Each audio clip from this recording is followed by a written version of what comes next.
Que bonito de sapato novo! E a vovó deixou aberto. Eu fechei, mas não foi. Não, mas não encostar. Ai, sapato novo! Tá vestido com esse sapato novo. Ah, um pulo! Tropeçou no tapete. Ixi, mas tá bonito! A Neinha deu um sapato pra esse menino! A titia!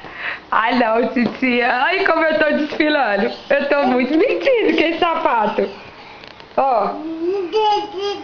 Vovó Rosângela!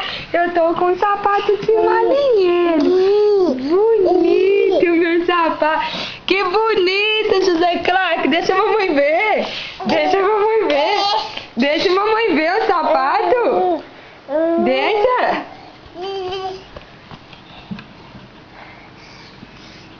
Ah, nem!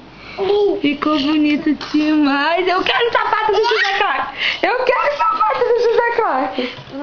Eu quero o sapato do José Clark! Sapato! Sapato do neném! Sapato!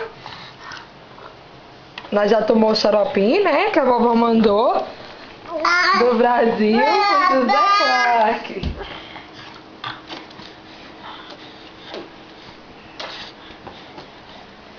Oh, que amor! Que amor! Urso! Cadê o urso? Urso! Urso!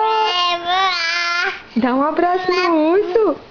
Ai, oh meu Deus! Oh, o urso!